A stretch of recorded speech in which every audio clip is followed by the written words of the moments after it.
ഇന്ന് സ്വാതന്ത്ര്യദിനത്തിൽ പതാക ഉയർത്താൻ വി.ടി. ബൽറാം എത്തിയത് ലുങ്കിയുടുത്താണ്. തൃത്താല ഗ്രാമപഞ്ചായത്തിന്റെ സ്വാതന്ത്ര്യ ദിനാഘോഷത്തിലാണ് വി.ടി. ബൽറാം ലുങ്കിയുടുത്തെത്തിയത്. വസ്ത്രധാരണത്തിനുള്ള സ്വാതന്ത്ര്യം, വിവേചനങ്ങൾക്കും വേർതിരിക്കലുകൾക്കും എതിരായ സ്വാതന്ത്ര്യം, സാംസ്കാരിക ശീലങ്ങളെ സംരക്ഷിക്കാനുള്ള സ്വാതന്ത്ര്യം, അഭിമാനകരമായ അസ്തിത്വത്തിനുള്ള സ്വാതന്ത്ര്യം, അങ്ങനെ സ്വാതന്ത്ര്യത്തിന്റെ അടരുകൾ പലതാണ്. അവ ഓരോന്നിനും വേണ്ടി പോരാടുക എന്നത് നമ്മുടെ ഉത്തരവാദിത്തമാണെന്ന് ബൽറാം ഫേസ്ബുക്കിൽ ഒരു കുറിപ്പും എഴുതിയിരുന്നു. തീർച്ചയായും ബൽറാം ലുങ്കിയുടുത്ത് വന്നത് ഒരു പ്രതിഷേധത്തിന്റെ ഭാഗമായിട്ട് തന്നെയാണ്. രാജ്യസഭയിൽ ജോൺ ബ്രിട്ടാസ് എം.പിയെ ബി.ജെ.പി. എം.പിയായ സുഷ്മിത ദേവ് ലുങ്കിവാല എന്ന് വിളിച്ച് അധിക്ഷേപിച്ചത് വലിയ പ്രതിഷേധത്തിനാണ് വഴിവെച്ചത്. മല്ലികാർജുൻ ഖാർഗെ അടക്കമുള്ള പ്രതിപക്ഷ എംപിമാർ മുണ്ടെടുത്ത് വന്നാണ് ജോൺ ബ്രിട്ടാസിന് ഐക്യദാർഢ്യം അറിയിച്ചത്. ആ പ്രതിഷേധം ശക്തമായതോടെ സുഷ്മിത ദേവിനെ സഭയിൽ മാപ്പ് പ്രകടിപ്പിക്കേണ്ടി വന്നെന്നും ബ്രിട്ടാസ് പറയും. തങ്ങളുടെ രാഷ്ട്രീയത്തെ എതിർക്കുന്നവരെ അവഹേളിക്കാൻ ബി.ജെ.പി. സ്ഥിരമായി പല പദങ്ങളും ഉപയോഗിക്കാറുണ്ട്. അതിൽ ഏറ്റവും മുന്നിൽ നിൽക്കുന്നത് രാജ്യദ്രോഹി എന്ന പ്രയോഗമാണ്. ധനകാര്യമന്ത്രി നിർമ്മല സീതാരാമൻ കൊണ്ടുവന്ന തോല എന്ന ബില്ലിനെ എതിർക്കാൻ ബ്രിട്ടാസ് എഴുന്നേറ്റപ്പോൾ വലിയ ബഹളമാണ് ഭരണപക്ഷം സൃഷ്ടിച്ചത്. ബി.ജെ.പിയിലേക്ക് അടുത്തിടെ കൂറുമാറിയെത്തിയ സുഷ്മിത ദേവ് സ്വന്തം സീറ്റിൽ നിന്നും മാറി ബ്രിട്ടാസിന്റെ തൊട്ടു പിന്നിൽ വന്നിരുന്നാണ് ബഹളം വെച്ചത്. അന്തരിച്ച കേന്ദ്രമന്ത്രി സന്തോഷ് മോഹൻ ദേവിന്റെ മകളും മുൻ കോൺഗ്രസ് നേതാവും മഹിളാ കോൺഗ്രസ് അധ്യക്ഷയുമായിരുന്നു സുഷ്മിത ദേവ്. പിന്നീട് അവർ കാലുമാലി തൃണമൂൽ കോൺഗ്രസിൽ ചേർന്നു. അങ്ങനെ അവർ രാജ്യസഭാംഗമായി.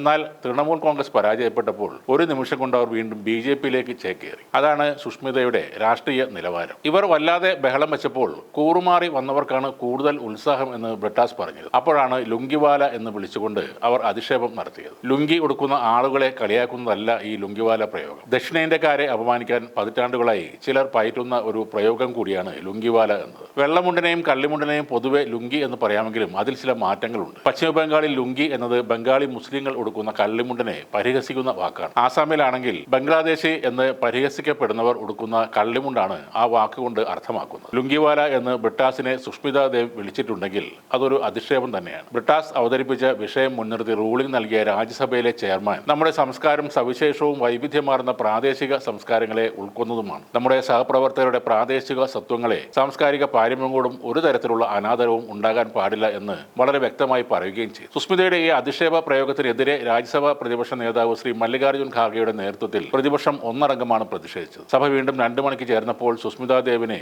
ഖേദം പ്രകടിപ്പിക്കേണ്ടി വന്നു. കേരളത്തെയും ദക്ഷിണേന്ത്യയും ഇഷ്ടമാണെന്നും ബഹുമാനമാണെന്നും പറഞ്ഞ് അവർ ഇതിൽ നിന്നും തലയുരുകയായിരുന്നു. പാർട്ടി നോക്കാതെ ബി.ജെ.പിയുടെ അധിക്ഷേപ പരാമർശത്തിൽ പ്രതിഷേധിക്കാൻ ഇപ്പോൾ ലുങ്കി ഉടുത്ത് വന്ന് പരിപാടി ഉദ്ഘാടനം ചെയ്ത വി.ടി. ബൽറാം തീർച്ചയായും അഭിനന്ദനങ്ങൾ അറിയിക്കുന്നുണ്ട്.